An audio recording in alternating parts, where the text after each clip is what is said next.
Bonjour mes bien-aimés frères et sœurs. Que la grâce et la miséricorde de Dieu notre Père et celle de Jésus-Christ notre Seigneur soient sur vous.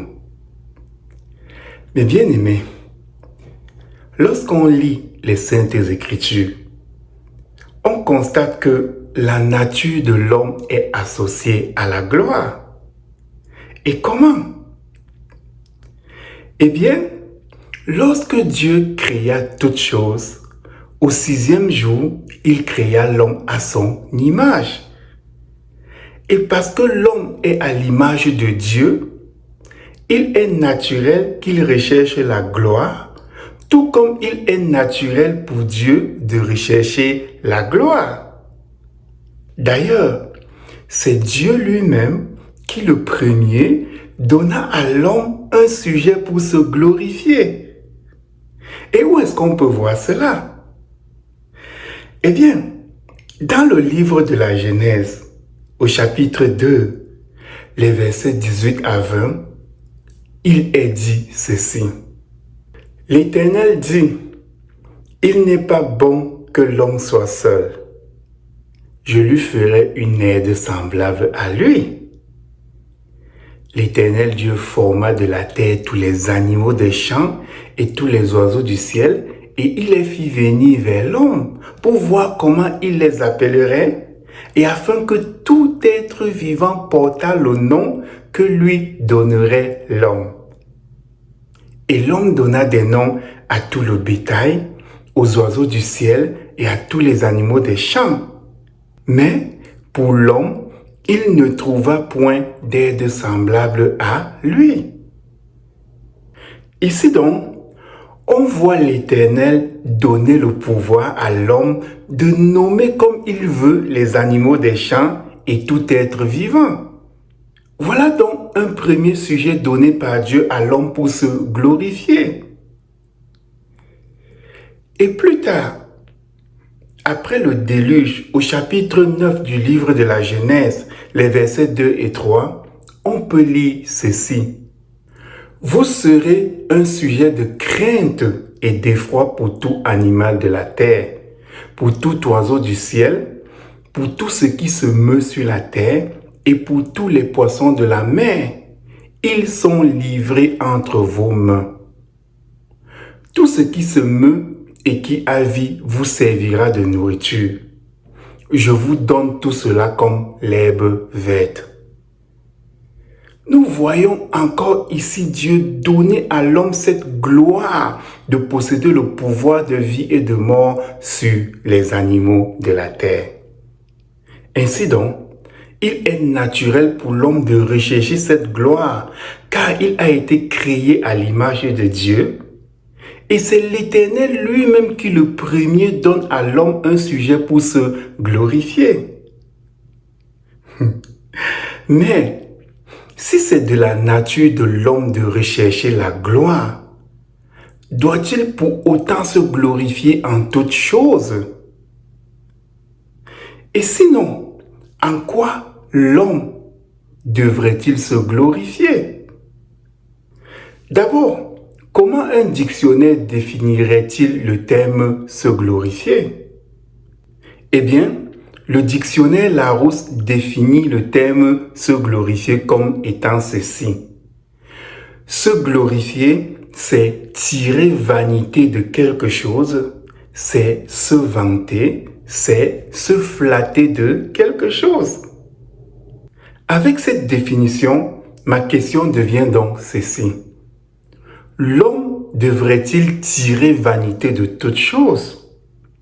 Doit-il se vanter ou doit-il se flatter de toute chose? Mais bien aimé, si c'est Dieu lui-même qui le premier donne à l'homme un sujet pour se glorifier, c'est aussi lui, donc c'est aussi Dieu qui montre au même homme qu'il ne doit pas se glorifier de toutes choses. Par exemple, dans le jardin d'Éden, l'Éternel permet à l'homme de consommer de tous les fruits du jardin, sauf celui de la connaissance du bien et du mal. Posséder cette gloire de la connaissance du bien et du mal Voilà une chose qui est interdite à l'homme et à la femme au commencement de l'humanité.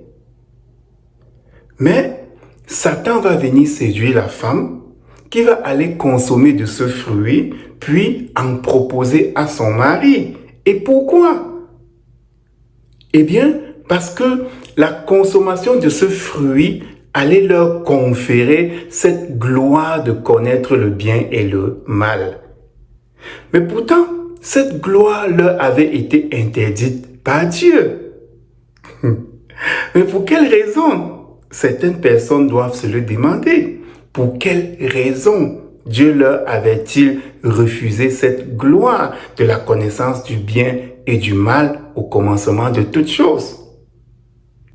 Eh bien, premièrement, pour savoir si l'homme et la femme obéiraient aux commandements donnés. Voilà la première raison. C'était pour savoir si l'homme et la femme obéiraient aux commandements donnés. Et deuxièmement, comme l'apôtre Paul le dit dans sa première lettre aux Corinthiens, au chapitre 8, le verset 1, je cite: « Pour ce qui concerne les viandes sacrifiées aux idoles, nous savons que nous avons tous la connaissance. Mais la connaissance enfle et la charité édifie. » Oui, mes bien-aimés frères et sœurs, la connaissance enfle.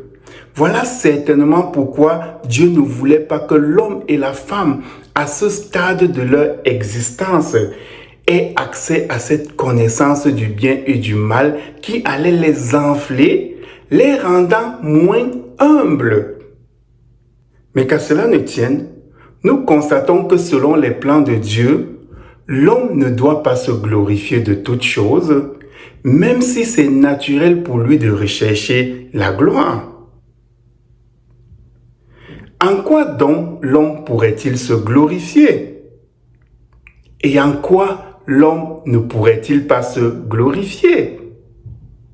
Mes bien-aimés frères et sœurs, Jésus-Christ, après s'être fait baptiser dans le Jourdain, fut enlevé par l'Esprit dans le désert pour être tenté par Satan.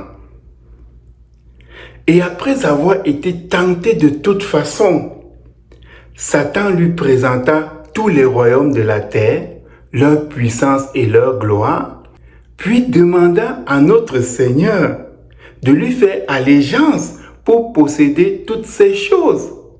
Mais Jésus déclina son offre. Alors, le Seigneur, en refusant cette proposition, montrait le type de gloire que ceux qui le suivent et l'imitent ne devraient pas rechercher. Dans le livre de Jérémie, au chapitre 9, le verset 23, il est dit ceci: « Ainsi parle l'Éternel, que le sage ne se glorifie pas de sa sagesse, que le fort ne se glorifie pas de sa force, que le riche ne se glorifie pas de sa richesse. » Voilà donc, selon l'Éternel, quelques sujets pour lesquels il ne faut pas se glorifier, car toute sagesse, si elle ne sert pas à la crainte de Dieu, alors elle ne nous est utile à rien. Nous avons vu le roi Salomon qui, même investi d'une sagesse venant de Dieu, n'a pas su l'utiliser pour craindre Dieu jusqu'au dernier jour de sa vie.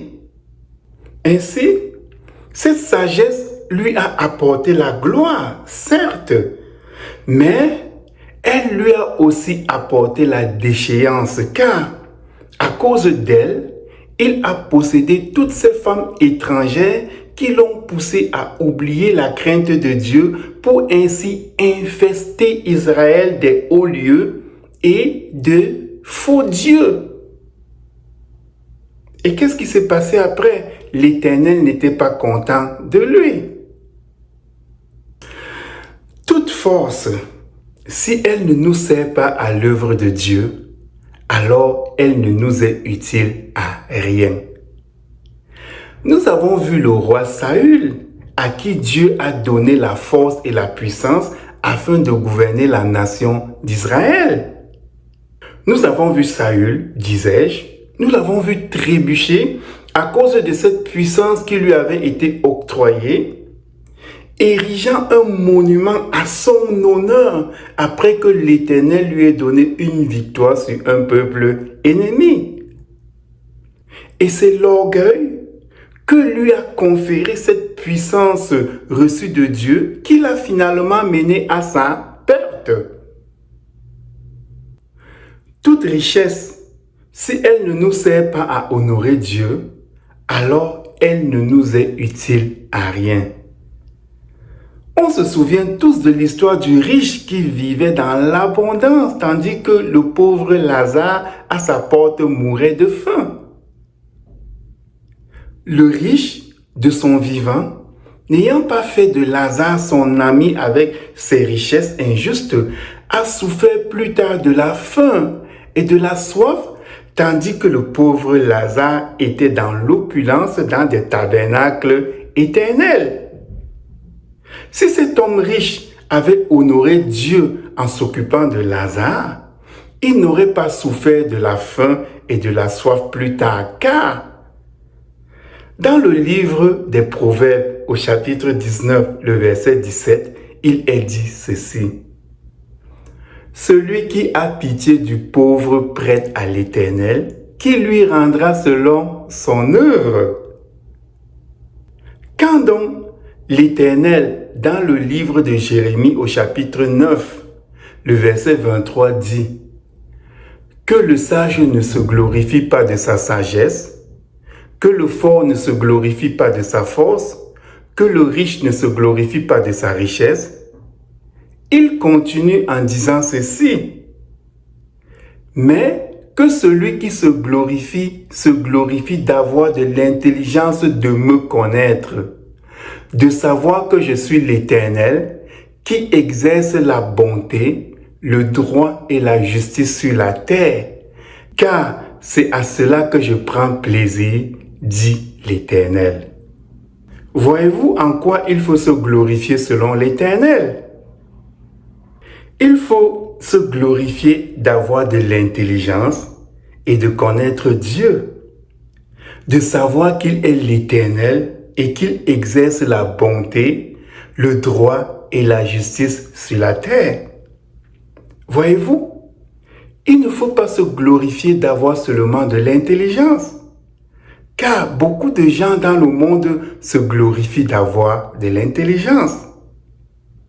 D'ailleurs, Satan a conditionné ce monde-ci selon un système de valeurs, les plus intelligents étant au sommet de la pyramide et les moins intelligents au bas de la pyramide. Et c'est triste parce que même les hommes qui se disent de Dieu se mettent à calquer ce modèle de valorisation. Je me souviens encore de ce débat entre deux chrétiens par rapport à un sujet crucial. Et ce sujet était celui-ci. Un chrétien doit-il, oui ou non, voter aux élections des nations de ce monde? Le thème était très intéressant. Mais avant de commencer la discussion, le modérateur du débat a pris près de 15 minutes à déballer le cursus académique de chaque antagoniste. Cela m'a dégoûté.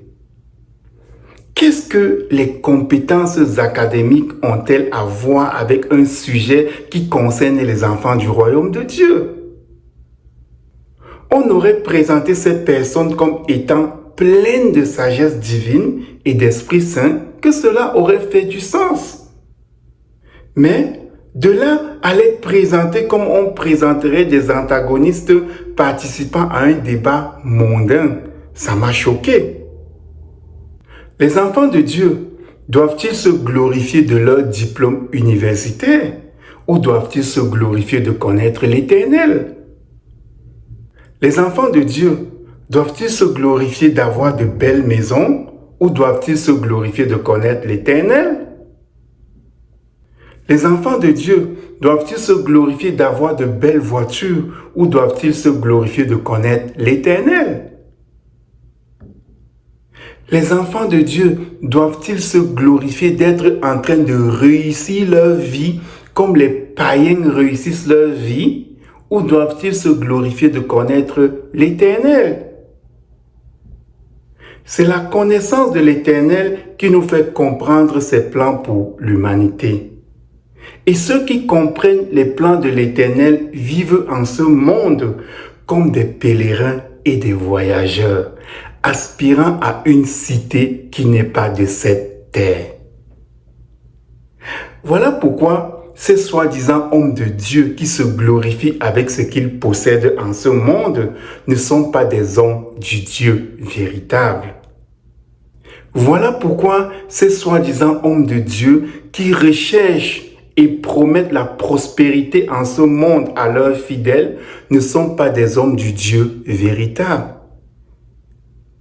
Et c'est aussi à cause d'eux qu'on peut voir dans des soi-disant églises de Dieu cette course au don de l'Esprit Saint. En fait, nombreuses sont ces personnes qui recherchent ces dons de l'Esprit, comme Simon le magicien, qu'on peut trouver dans le livre des Actes des Apôtres au chapitre 8.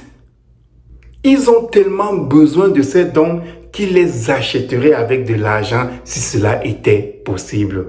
Et pourquoi? Beaucoup plus pour se glorifier que pour l'édification de l'Église.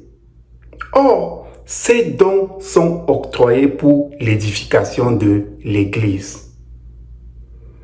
Dans l'évangile de Luc, au chapitre 10, il est raconté qu'un jour, Jésus-Christ envoya 70 disciples prêcher l'Évangile. Et pour ce faire, il leur octroya des pouvoirs afin que leur mission soit efficace. Au verset 17 à 20 du chapitre 10 de l'évangile de Luc, on peut lire ceci. Les 70 revinrent avec joie, disant, « Seigneur, les démons même nous sont soumis en ton nom. » Et Jésus leur dit, « Je voyais Satan tomber du ciel comme un éclair. Mais voici, je vous ai donné le pouvoir de marcher sur les serpents et les scorpions et sur toute la puissance de l'ennemi, et rien ne pourra vous nuire.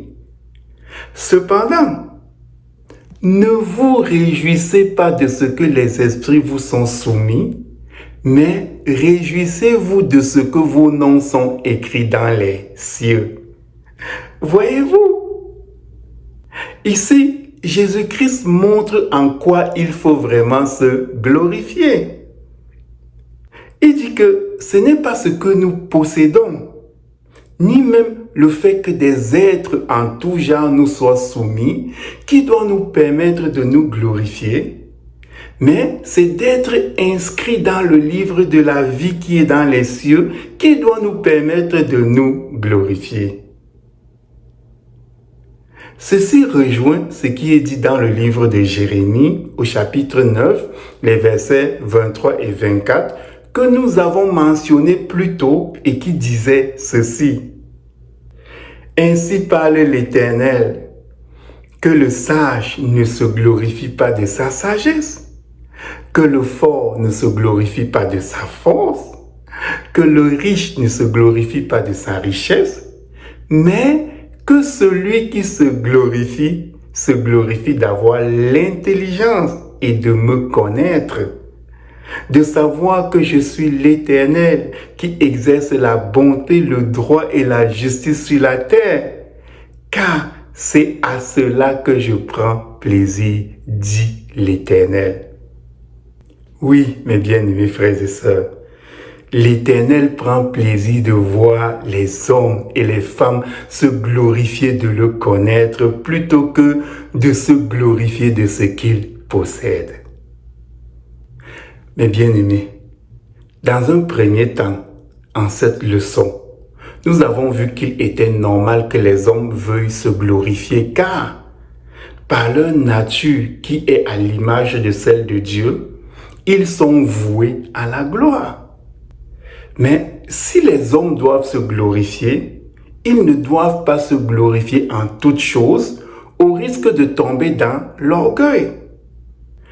Les Saintes Écritures disent en quoi les hommes doivent se glorifier. Et une chose en quoi l'homme doit se glorifier, c'est en la connaissance de Dieu.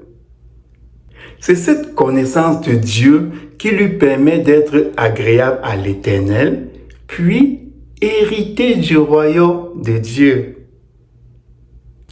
Mes bien-aimés, la deuxième épître de l'apôtre Paul aux Corinthiens, au chapitre 12, nous dévoile aussi en quoi on peut se glorifier. Les versets 1 à 5 de ce chapitre 12 disent ceci. Il faut se glorifier. Cela n'est pas bon. J'en viendrai néanmoins à des visions et à des révélations du Seigneur. Je connais un homme en Christ qui fut, il y a 14 ans, ravi jusqu'au 3e ciel. Si ce fut dans son corps, je ne sais. Si ce fut hors de son corps, je ne sais. Dieu le sait. Et je sais que cet homme, si ce fut dans son corps ou sans son corps, je ne le sais, Dieu le sait, fut enlevé dans le paradis et qu'il entendit des paroles ineffables qu'il n'est pas permis à un homme d'exprimer. Je me glorifierai d'un tel homme, mais de moi-même, je ne me glorifierai pas, sinon de mes infimités. Ici, l'apôtre Paul commence par montrer que ce n'est pas bon de se glorifier. Il nous dit ensuite que si quelqu'un était capable d'aller jusqu'au paradis, au 3e ciel, et d'entendre des choses ineffables, des choses que des hommes ordinaires ne peuvent pas comprendre, alors cet homme aurait le droit de se glorifier. Puis enfin, l'apôtre dit que si on veut se glorifier, on devrait se glorifier de ses infimités, pas de ses exploits. Car l'exploit enfle d'orgueil et ne nous permet pas d'être humbles.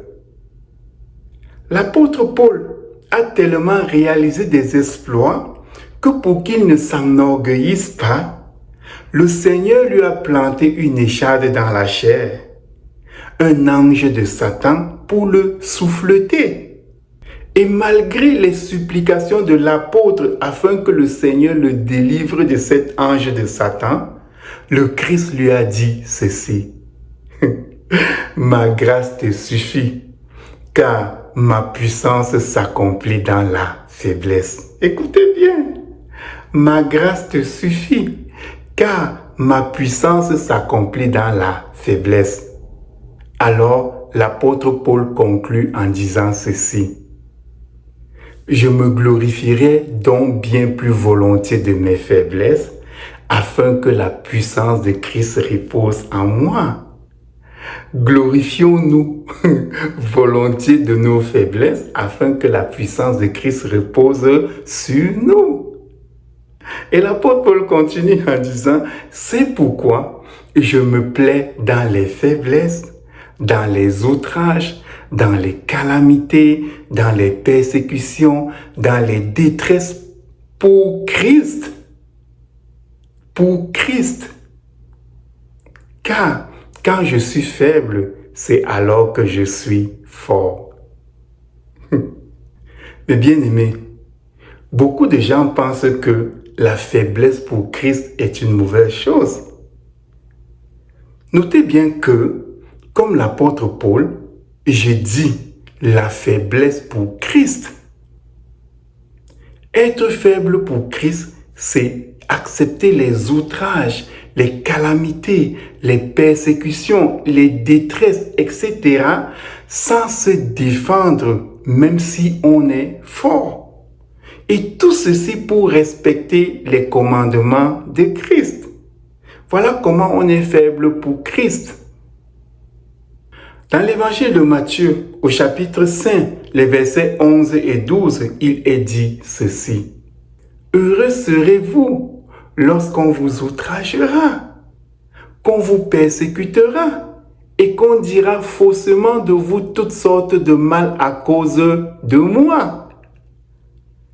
Réjouissez-vous et soyez dans l'allégresse parce que votre récompense sera grande dans les cieux. Car c'est ainsi qu'on a persécuté les prophètes qui ont été avant vous. Écoutez, car c'est ainsi qu'on a persécuté les prophètes qui étaient avant vous. Voyez-vous que la faiblesse en Christ est ce qui apporte une grande récompense dans les cieux? Le voyez-vous?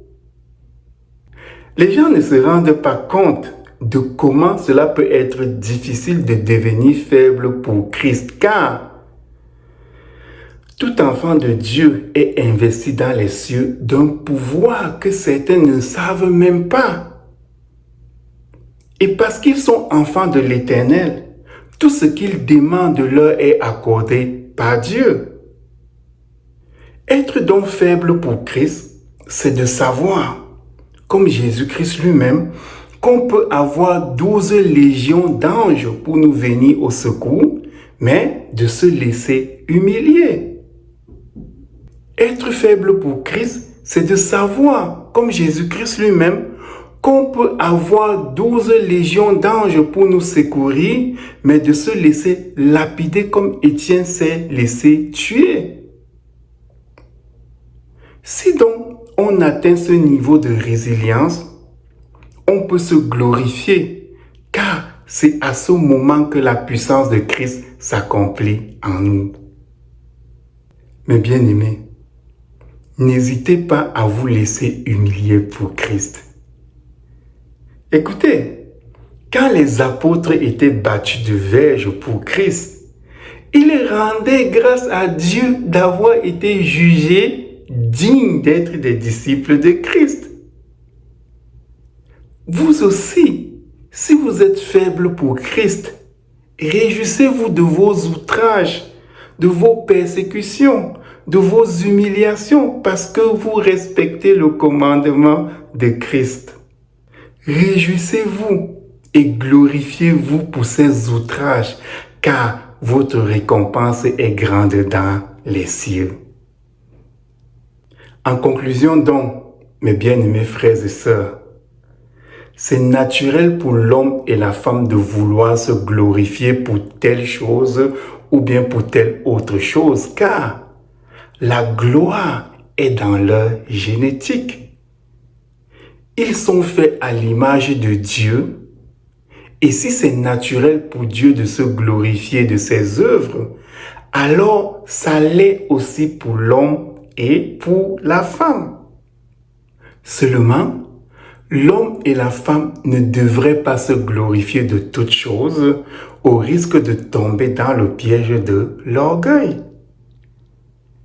Les Saintes Écritures nous disent que l'homme et la femme ne devraient se glorifier que parce qu'ils connaissent Dieu, mais aussi ils doivent se glorifier de leurs infimités et de leurs faiblesses.